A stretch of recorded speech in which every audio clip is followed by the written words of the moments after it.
मैं संजय कुमार आज आपके सामने एक नए टॉपिक के साथ हूँ। शिव से शंकर की जो कहानी है, इसकी एक आध्यात्मिक विश्लेषण करने की मैं कोशिश कर रहा हूँ कि शिव और शंकर, इन दोनों में क्या है अंतर।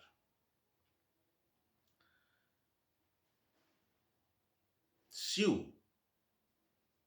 जिसका वास्तविक अर्थ होता है कि जो सत्य है, जो अटल है, जो अपरिवर्तनशील है, जो पहले भी था, अब भी है और बाद में भी रहेगा, हमेशा हमेशा जो है वही शिव है।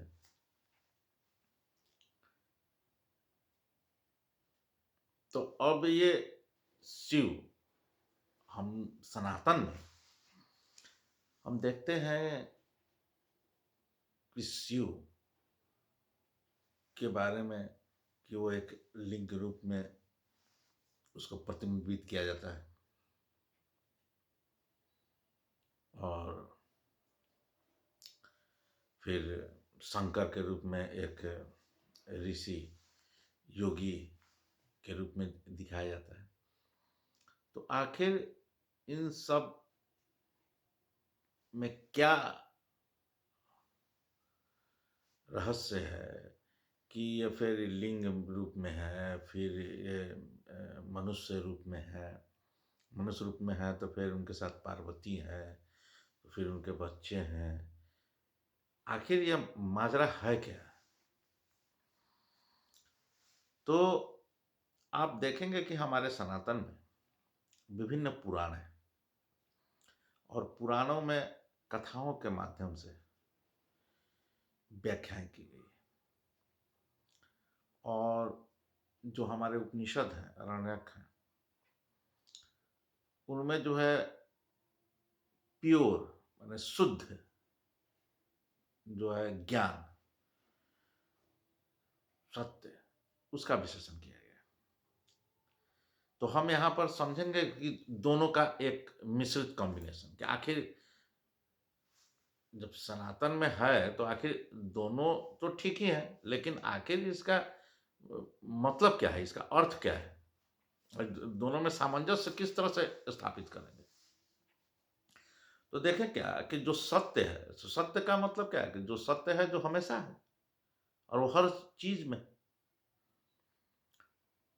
तो इसको साधारण अर्थों में अगर हम देखें तो सत्य जो है वो है, उसको इधर उधर करने का तो कोई जरूरत है नहीं। तो सामान्य अर्थों में अगर हम देखें कि सत्य, जीवन का सत्य क्या है, जीवन का सत्य है कि संसार में जो कुछ भी हम देख रहे हैं, जो कुछ भी दिखाई दे रहा है नंगी आंखों से, उन सबों का विनाश तय है।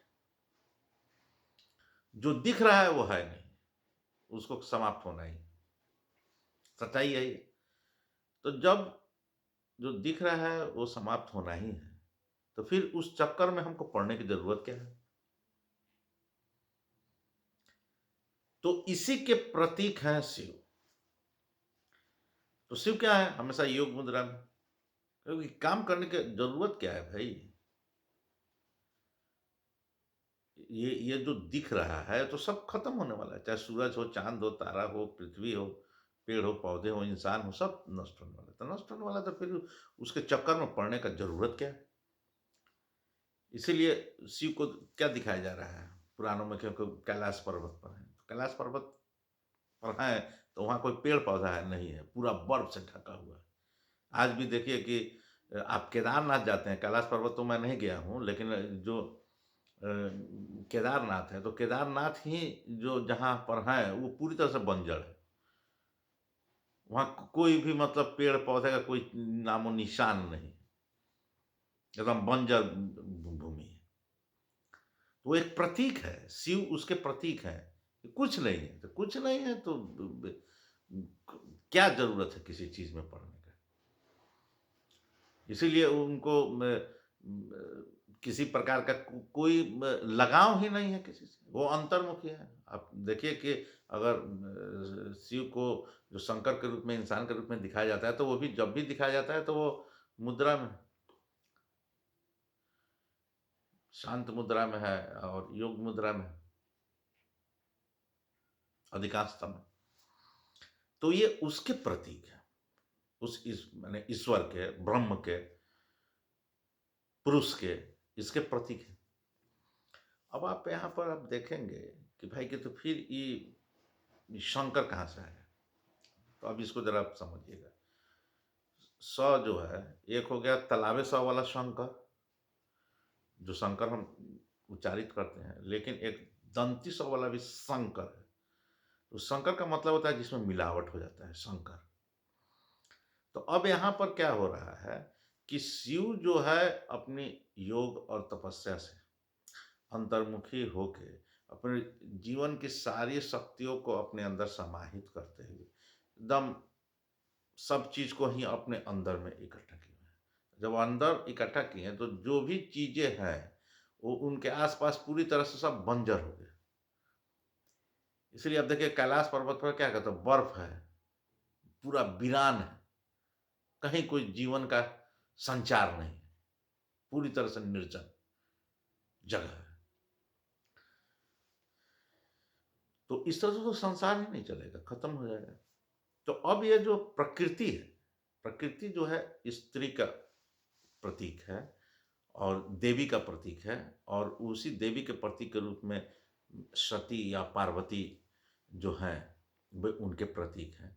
और वो जो है शिव को, यानी ईश्वर को, ब्रह्म को, अ, जो एक एक अकाट्य सत्य है, ब्रह्म तत्व है, तो उसको आकर्षित करते हैं कि जिससे कि ये जीवन चले।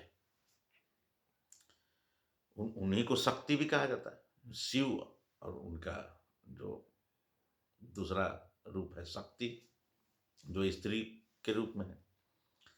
तो इन दोनों का एक बैलेंस से ही ये पूरा संसार चलेगा। तो आप हमारे यहाँ देखिएगा कि शिव जी का डमरू है, डमरू।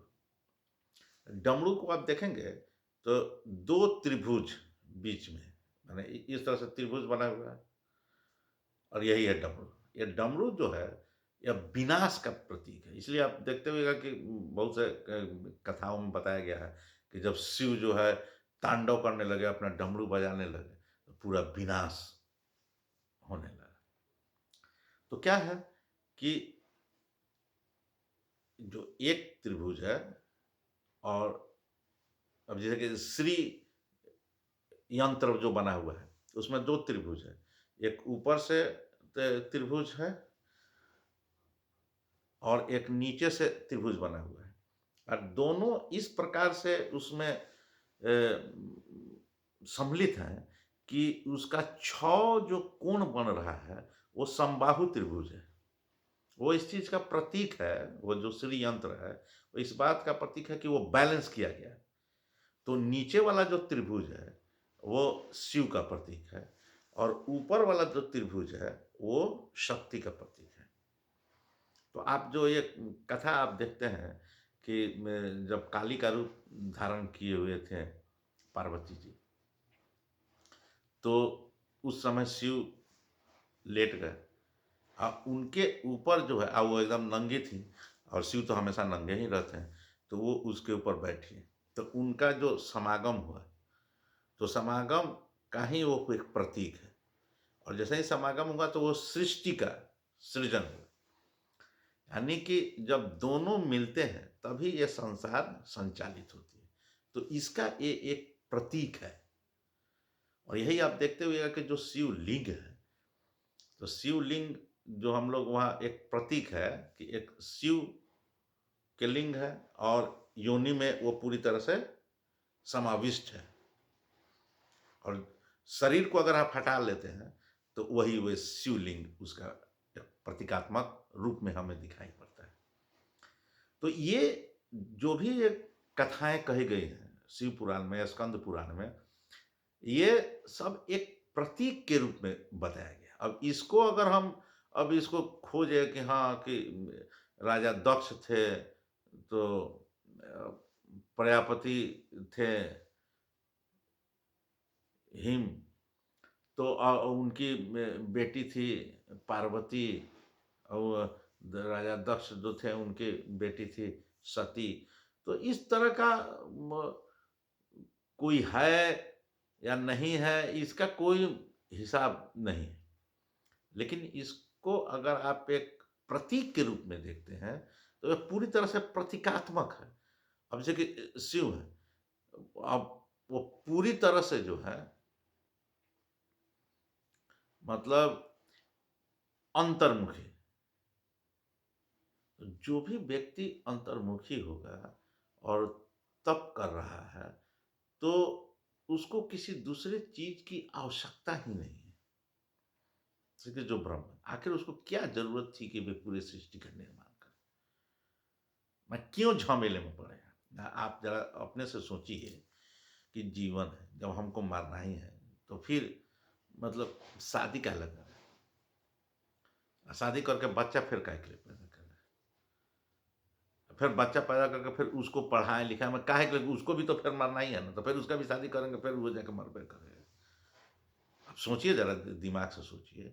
तो अगर कोई दिमाग से चलेगा तो ये तो काम ही नहीं ना करेगा।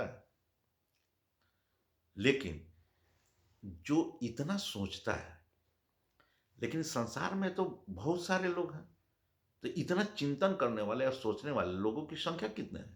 नगण्य है। मतलब कि लाखों में, करोड़ों में कोई एक है। जो इतना चिंतन करते हैं और चिंतन की गहराई तक जाकर उस ब्रह्म तत्व को जान लेते हैं, समझ लेते हैं और शिव तक पहुंच जाते हैं, तो उनकी संख्या तो एकदम नगण्य है। अच्छा, अब बाकी लोग जो है वो जीवन जी रहे हैं, उनको ये सब चीज से मतलब है ही नहीं, वो तो जीवन जिएंगे ही।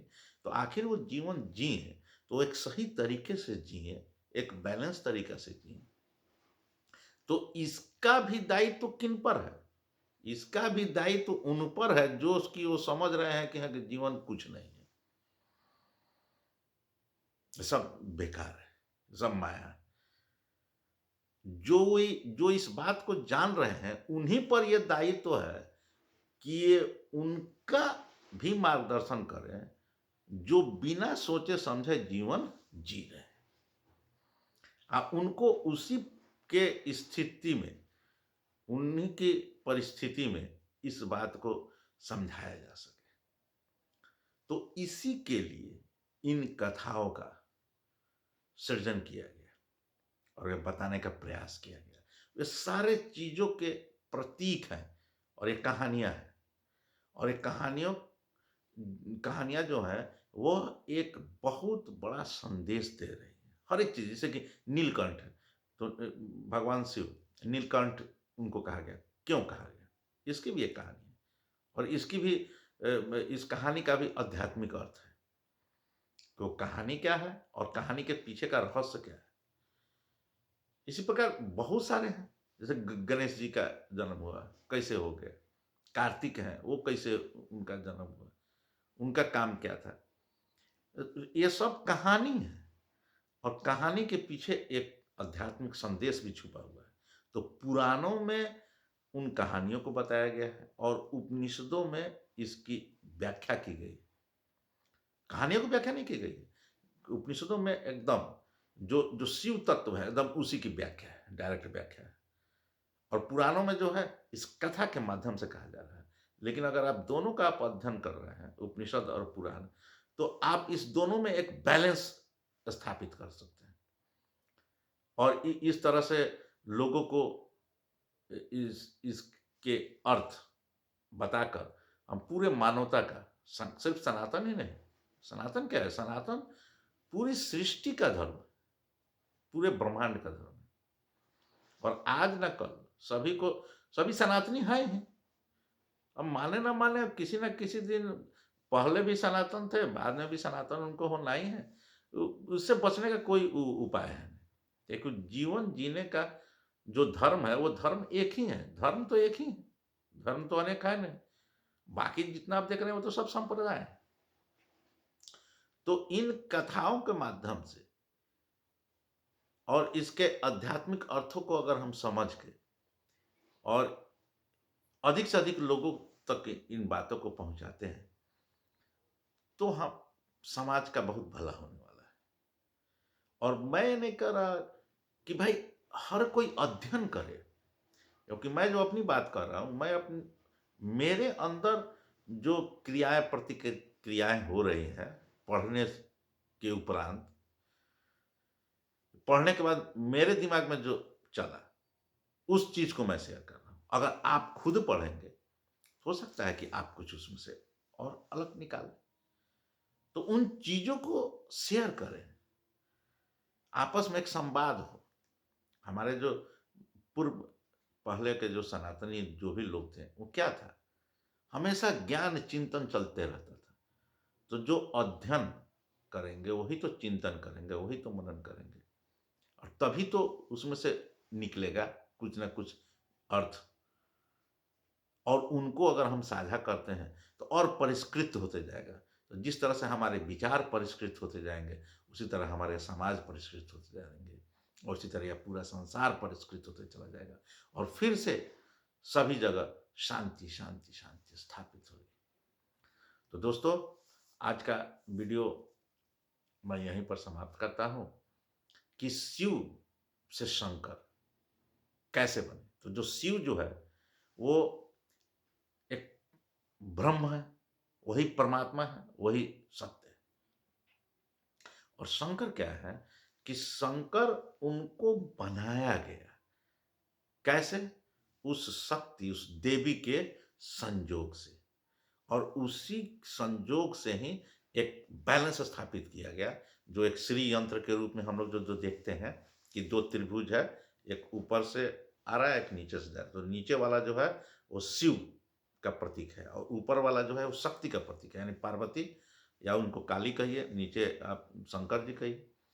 और इनके समागमन समागम से ही पूरी सृष्टि का चक्र चल रहा है और ये बैलेंस होना चाहिए। थोड़ा भी अनबैलेंस हुआ, तो गड़बड़ हो जाएगा। तो जब शिव और शक्ति का मिलन होता है, तो वही वही शंकर हो गए। और ये शंकर जो है, शुभ है, कल्याणकारी है। तो शंकर ही शुभ और कल्याणकारी है और जो शिव है, तो वो तो तत्व शंकर में भी है, क्योंकि शंकर जो है, वो शिव और शक्ति दोनों के मिश्रण के प्रतीक है और एक बैलेंस, यानी एकदम। तो वो जो बैलेंस के एक प्रतीक है, जिससे कि पूरी सृष्टि चल रही है, वो शंकर है। और अब इसी में अब कहा, वो जो शक्ति है, वो पार्वती के रूप में है और जो शिव है, वो शंकर के रूप में हो गए। लेकिन जो वास्तविक जो सिर्फ शिव है, तो उसको किसी की जरूरत ही नहीं है, किसी की जरूरत नहीं है, क्योंकि वो तो अंतर्मुखी है। तो स्वयं में ही स्वयंभू है। स्वयंभू कहा जाता है उनको। तो जो स्वयंभू है, जो खुद ही प्रकट हुए, उनको किसी ने जन्म नहीं दिया, स्वयंभू। तो उनको जरूरत क्या है? उसको क्या जरूरत है भाई प्रकृति का? उसको क्या जरूरत है शक्ति का? वो तो जो ये संसार चल रहा है, तो संसार चलते रहे और एक अच्छे तरीके से चलते रहे। तो इसके लिए एक प्रतीक और एक कहानी के रूप में इसको लोगों के सामने रखा गया कि इस तरह से आप करके अगर आप चल रहे हैं, तो आपका जीवन एक संतुलित जीवन होगा, एक बैलेंस्ड जीवन होगा। और आगे भी जो है, बहुत सारे पुराणों में कथाएँ हैं। इन कथाओं का आध्यात्मिक अर्थ के संबंध में मैं और भी वीडियो बनाऊँगा, अगर आप लोग को ठीक लगेगा, तो मैं कोशिश करूँगा कि आपके साथ ये शेयर करूँ। तब तक के लिए आज का वीडियो यहीं पे मैं समाप्त करता हूँ। अगर मेरा वीडियो अगर आपको अच्छा लगता है, तो इसको लाइक करें, शेयर करें और मेरे चैनल को सब्सक्राइब करें। मिलते हैं फिर अगले वीडियो में। नमस्कार।